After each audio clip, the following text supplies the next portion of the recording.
So in starting off our multidisciplinary ideas of equilibrium, I wanted to start with physics because obviously I'm a physics professor. But of course the way I would start is with forces. Now Isaac Newton was the guy that came along and told us a lot about forces, and he basically said, and I don't want to get into a lot of math and all, but a lot of times you have to write a formula or two down. I'm not going to put numbers in or anything, but he said that if you apply a force to an object, that's going to be equal to the mass of the object times its acceleration.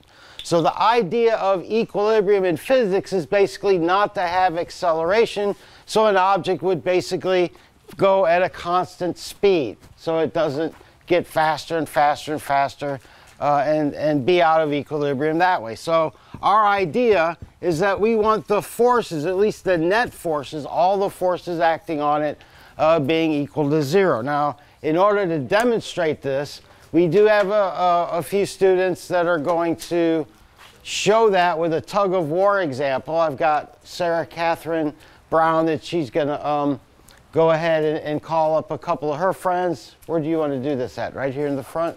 Yes, sir. Okay. So come up. Huh? Introduction interview question. Right. And while she's doing it, I'm going to go ahead and give her an introduction. Come here for a minute, Sarah Catherine. I got a microphone for you. Keep it talk close to it. Okay. So, Sarah Catherine, I do have a list of questions for you. And the first one is, who are you and where are you from? I'm Sarah Catherine. Oh, is this on? You got to turn it on. Up. Is Up. it off? Okay. I'm Sarah Catherine Brown, and I'm from Liberty County. Good. What's your major at Chipola? I'm majoring in civil engineering. And why did you choose Chipola? I chose Chipola because all my siblings came to Chipola and really loved it, and it has really great scholarship opportunities, and so I got a few scholarships coming to Chipola. Good.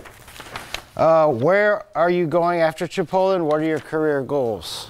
After Chipola, I'm going to go to FSU to get a master's in civil engineering, and long term, I hope to open my own engineering firm. Excellent.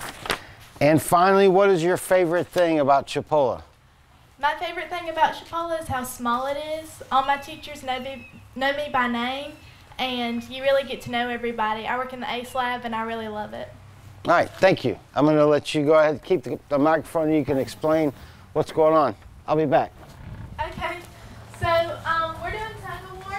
So does anybody want to come play? Okay.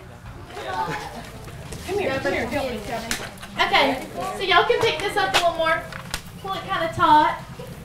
Okay, so right now we've got equal forces on both sides, so we're kind of in a state of equilibrium. It's constant. This isn't moving or changing. But whenever we start in just a second, we'll see unbalanced forces and how that plays out. So, okay, are you ready? All right, and we'll make this little purple line right here, okay? Yeah. All right. Third spin class, yeah.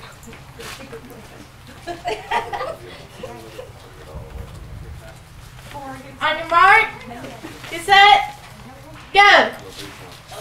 Oh, wow. There, don't you Go, Dr. Clark! Dr. Clark! Dr. Clark, don't go down! Dr. Clark! Look at Allison. She doesn't want to lose. We got a table. I think they won. Yay!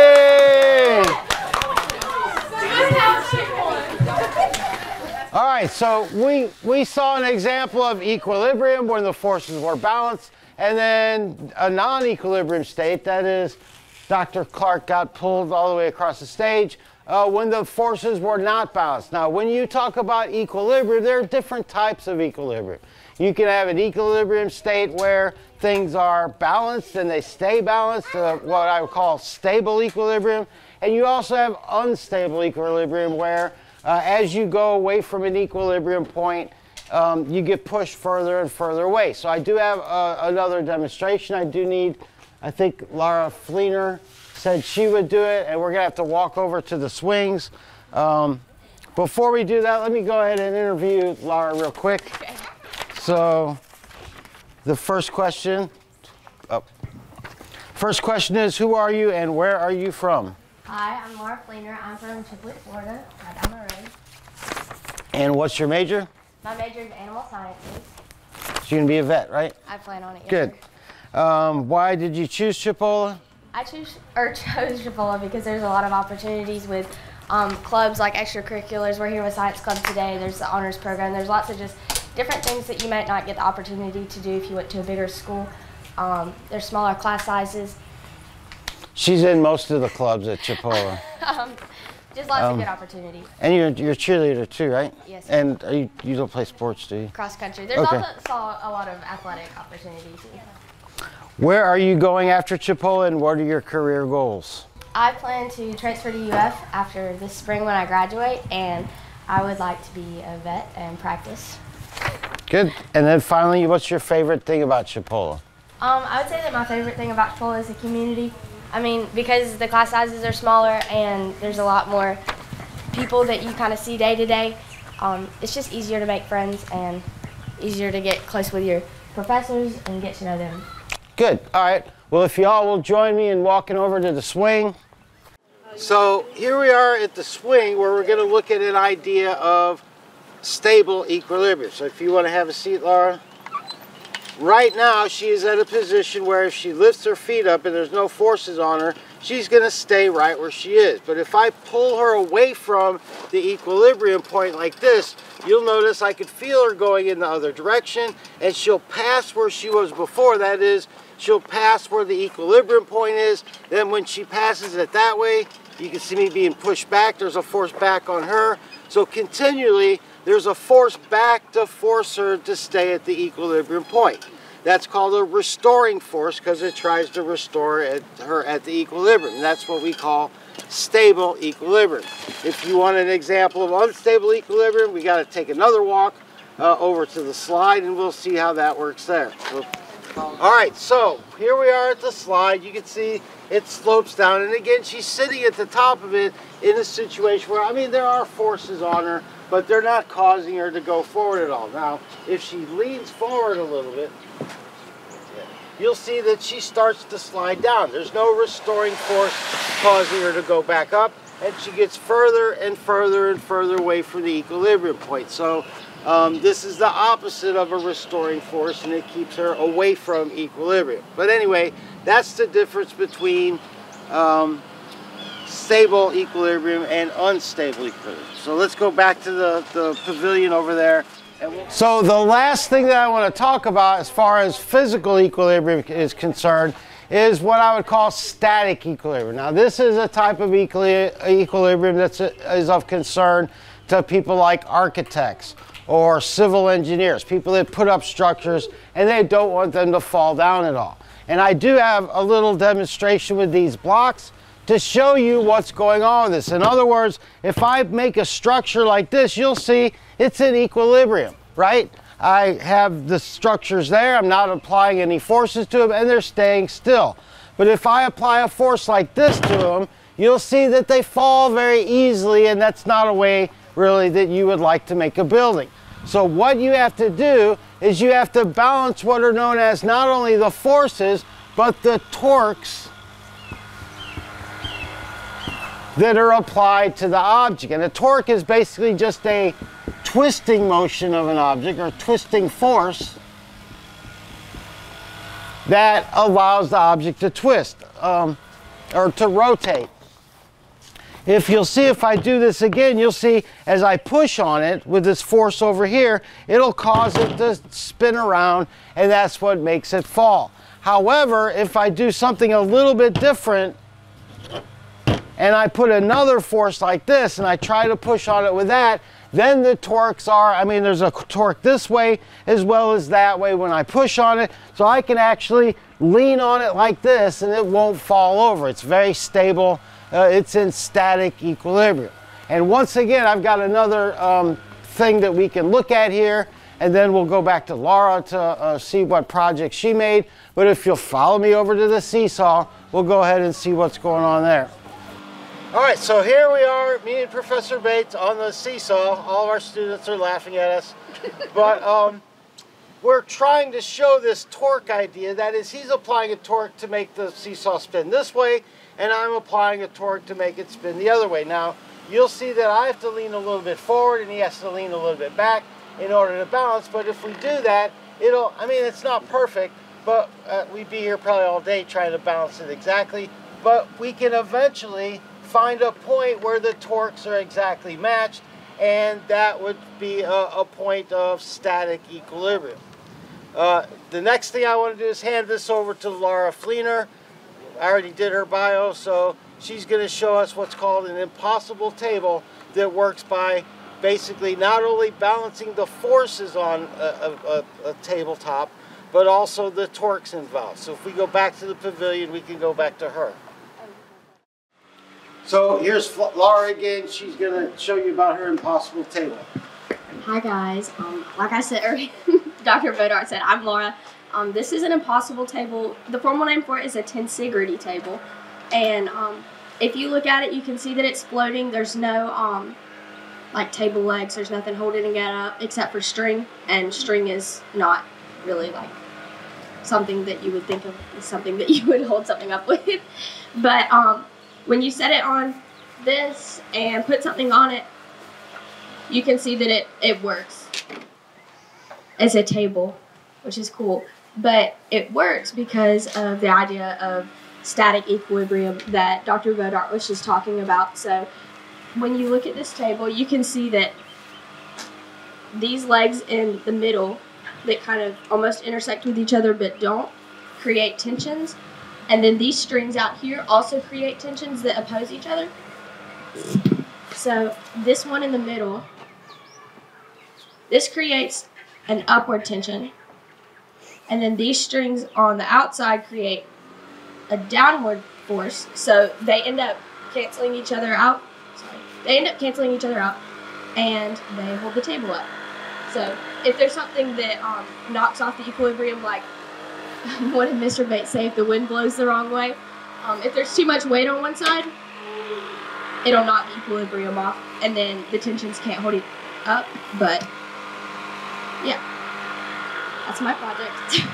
Let me ask you a question, Laura. How did you make that? Or how did you get that? So I 3D printed this. I downloaded the design for it and printed it on a 3D printer. All right, good job. Excellent. All right, if you give all our presenters so far a hand, and what I'm going to do is I'm going to go ahead and hand it off to Professor Bates. I'll be back at the end. Okay, we said a great demonstration of physics, and physics is a great science, but I can say objectively that chemistry is the best science. Most definitely. So we have Kat up here to talk about chemistry. So I'm going to ask her some questions. We have to pass back microphones, so this will be fun. Who are you and where are you from? I'm Kat Willett, and I guess you could say I'm from Chipola since I'm there all the time studying for classes. What's your major at Chipola, and why'd you choose Chipola? I'm a microbiology and cell science major. I chose Chipola out of the community colleges that I did tour before I went to a big university because Chipola was more science oriented in this fact that it had more branches of science than just the nursing program or pre-med. What are where are you going after Chipola, and what are your career goals? I'm actually trying and hopefully going to UF next spring when I graduate. I want to be a microbiologist, or maybe I might change or add on science education and hopefully become a professor at a college. What's your favorite thing about Chipola College? Definitely organic chemistry. That's all you. Okay, I have one of my friends, Jared, coming over here to help me with this little experiment. Now, what we're going to be doing is I'm going to show you the effects that temperature has on chemical equilibrium with using cobalt complexes. Now, if you give me a moment to set up with everything.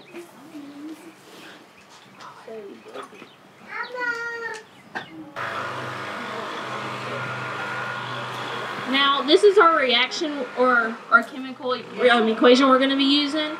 So, we basically, we're gonna cheat because this is all we had at Chipola.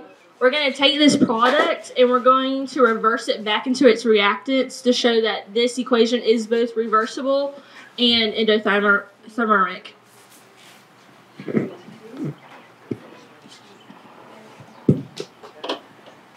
So as you can see, this cobalt chloride and plus 6H2, I don't know if you can actually see it over there, but it's kind of this weird magenta kind of color.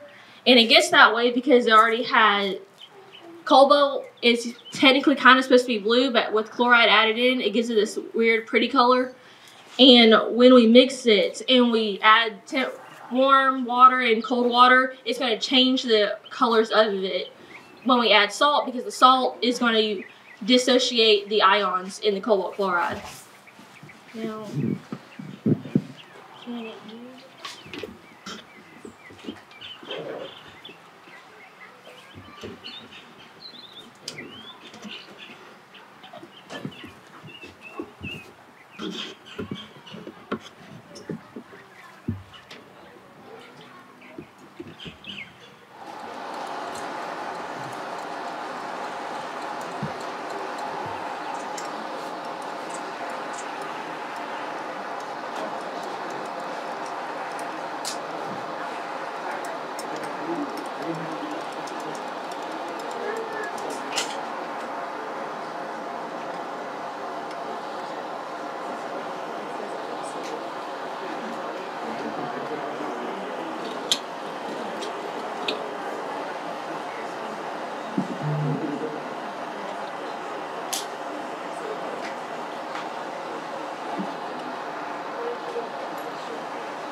It's going good.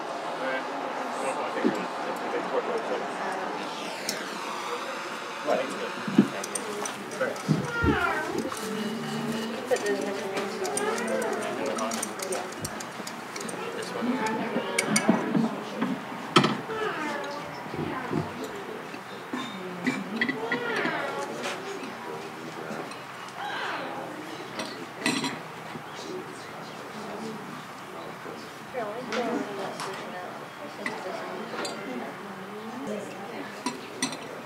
So as you can see, our control substance, which is the main solution, what I just mixed earlier, it's this really pretty magenta, reddish, berry looking color.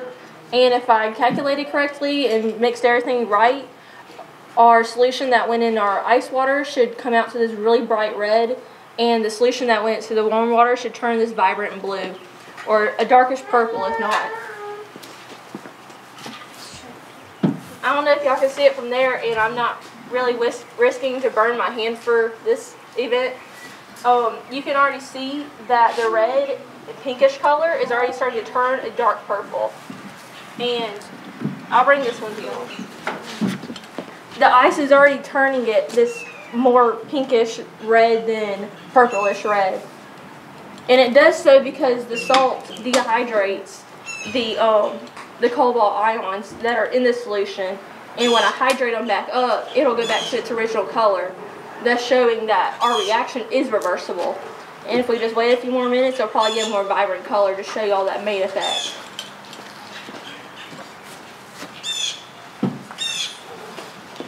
You can already see, well, because I pulled it out so far, but you can already tell, like, with it still being, like, kind of warm, it's this dark purplish color that's much different than our main solution. And when I put it back in, like it's the other test tube I already have, it'll go back to that dark color. And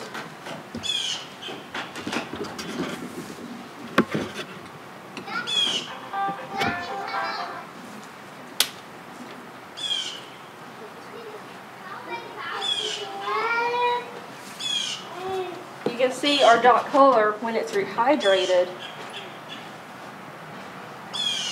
starts turning our lighter color, which rehydrates all that salt that was just back in there and that cobalt. And that's just like, that's into my experiment, I guess.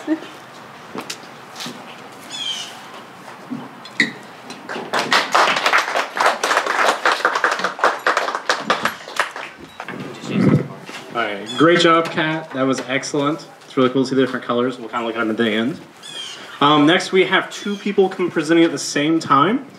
We're going to have Jared and Lauren both presenting, so they get interviewed together. So they're both going to get to answer their questions.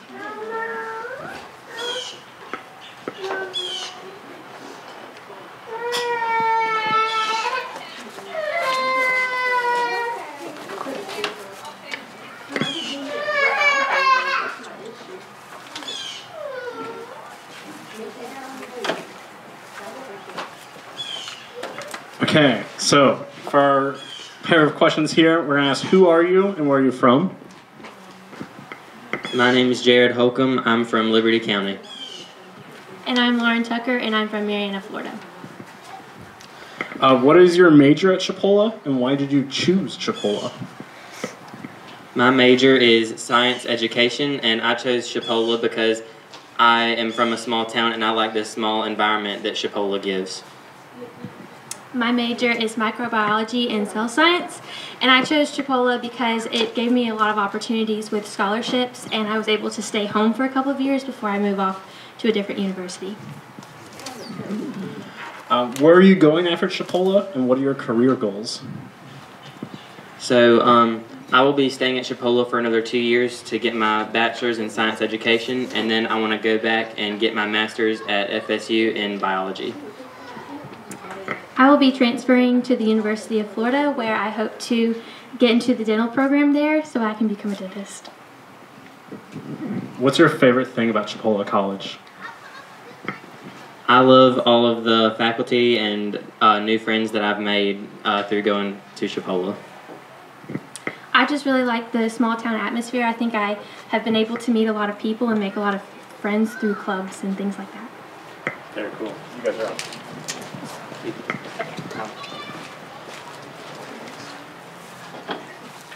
So the first thing we're going to talk about is anti-motion sickness glasses.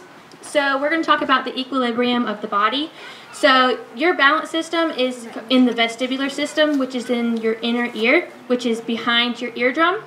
And it's full of this fluid. So when you move, this fluid moves and tells your brain which direction you're moving, how fast you're moving. So when you get motion sick, your eyes are telling you that you're not moving, and your ears are telling you that you are moving. So I have these anti-motion sickness glasses, and these are to be worn when you start to feel sick.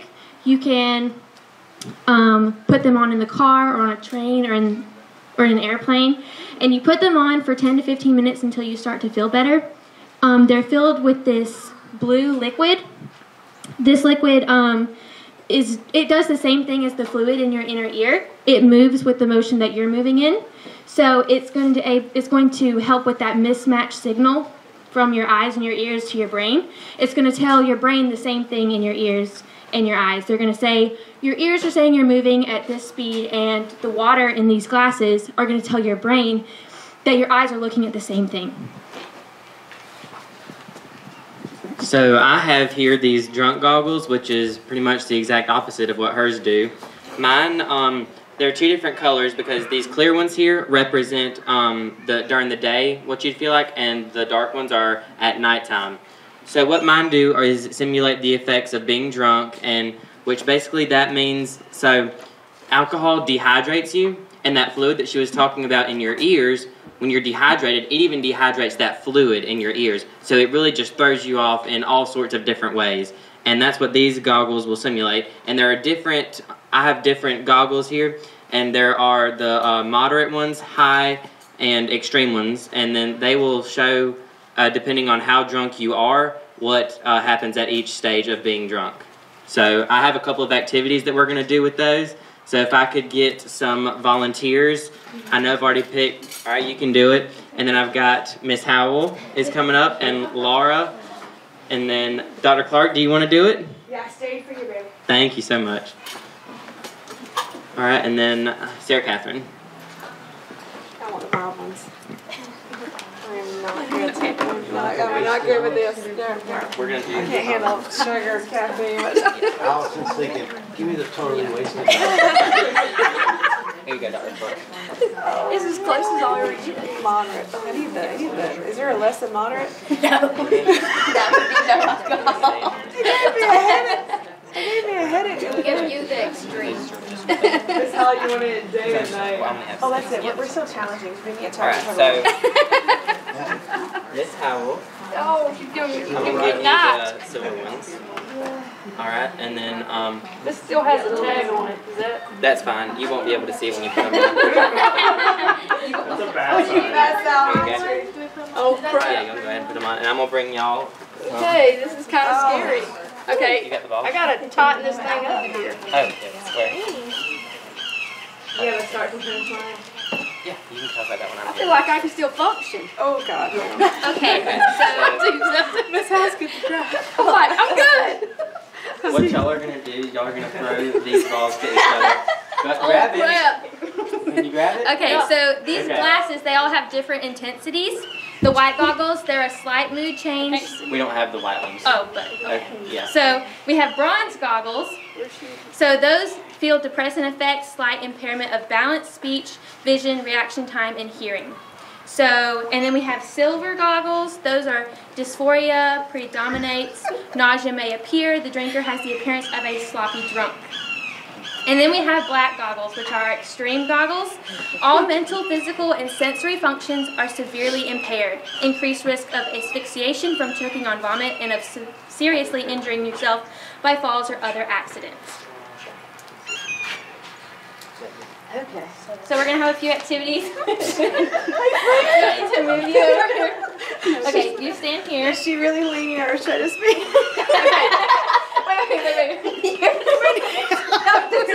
Okay, I'm good. Just, Are they bouncing I'm it? gonna stay right here. Yeah. Okay, so they're going to bounce the ball on the ground and try to catch it when it comes back up. All of us? God. Yes. Yes, all y'all that have them. Oh gosh. Don't fall. Wait, y'all got in my way!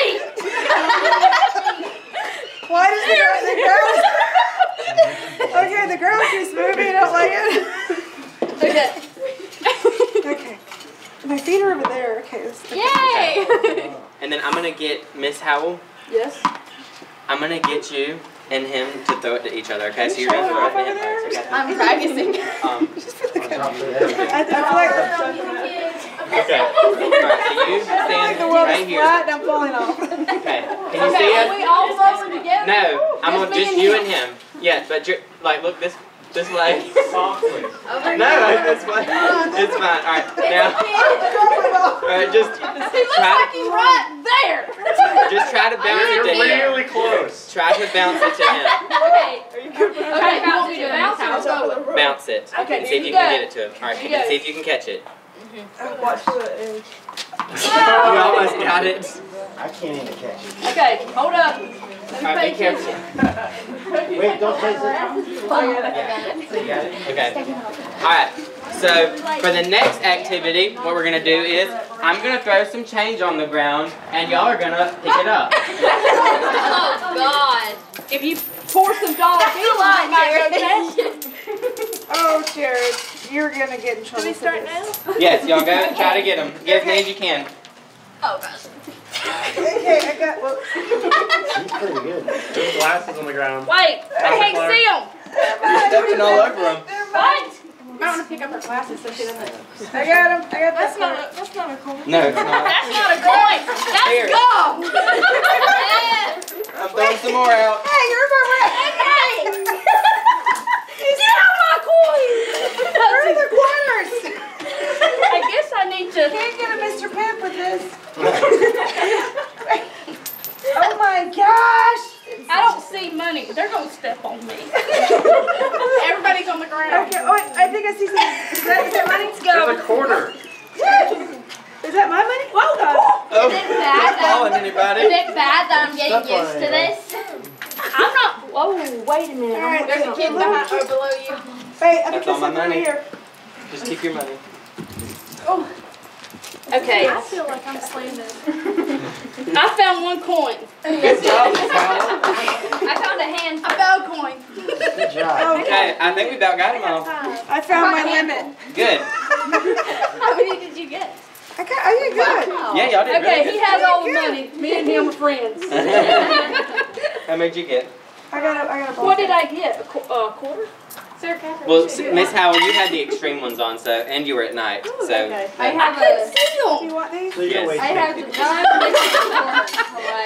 the Here, you can put it back in there. You did very good. I think it's safe to say he won. Yeah, he won. And he had extreme on.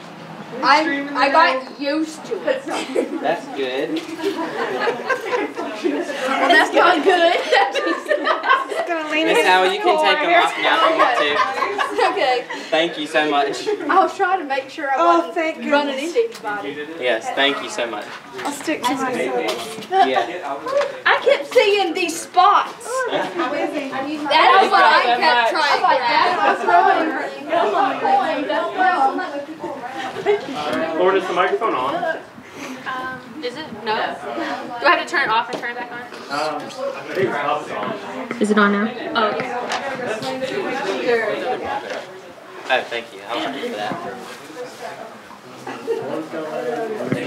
So that was the end of our demonstration with our two different kinds of equilibrium glasses.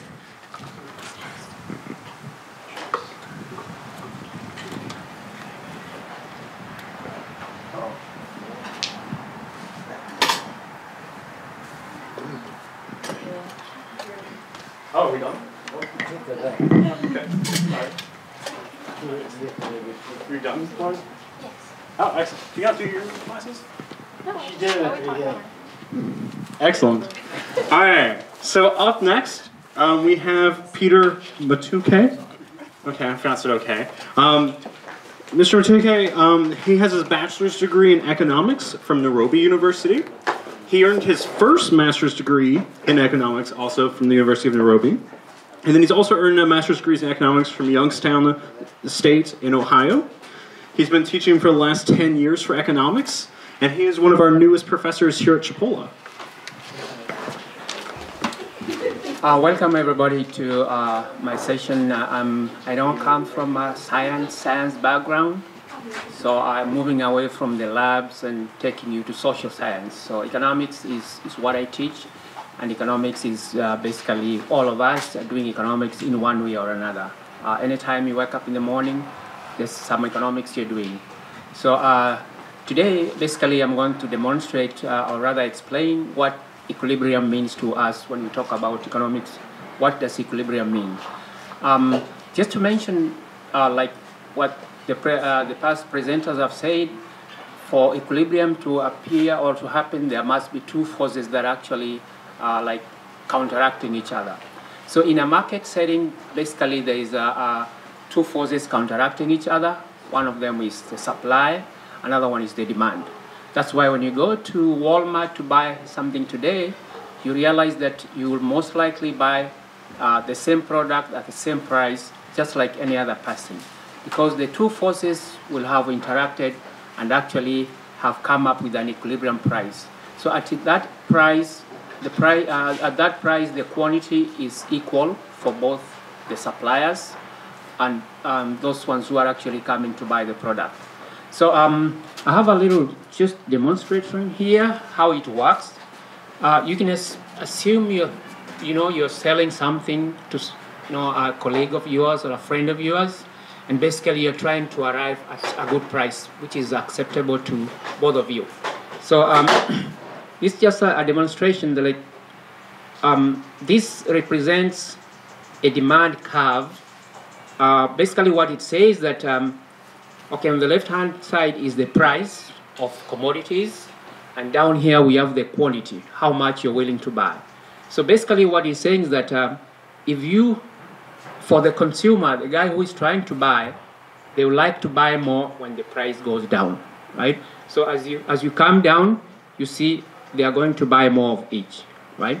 But for somebody who is supplying, somebody who is bringing stuff to the market to sell, they will like it when the price is getting higher and higher. So they will supply more when the price is getting higher and higher. So basically, the two forces are working in the market. When the supplier comes in and they are selling their product at a very high price, You see, the guys who are buying don't want to buy a lot of it, they just buy a little bit, right? So he realizes that he's not going to sell a lot. So he decides to reduce the price. So once it comes down a little bit, these guys who are buying will also decide to buy more, right? So you can see there's like a movement on this side. The suppliers keep on reducing their prices and move along the supply curve. As they move down along the supply curve, those ones who are buying also tend to buy more of the product. So that interaction will continue for a long time until we reach a point where the two of them actually accept the price and the quantity that's available in the market. So at this point, where the two curves basically cross each other, that's the point of equilibrium. And at this point of equilibrium, the price is acceptable to both parties. The suppliers are happy to sell their products at that price, and the guys who are buying are also happy to buy products at that price. So this is a point of equilibrium, and from the economics perspective, this is where we say that the market is actually stable. Nothing is going to change.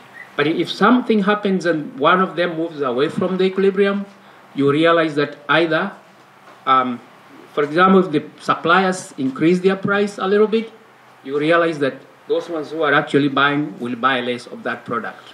So those forces will not allow you to sell more. You can only sell more at the point of equilibrium, and that's when the market is actually stabilized. And I think from our presenter, we mentioned that there is a stable equilibrium. And this is the point where the market is actually stable and everybody is happy. At the end of the day, the suppliers are happy and the consumers are also happy. All right, so that's from an economics perspective.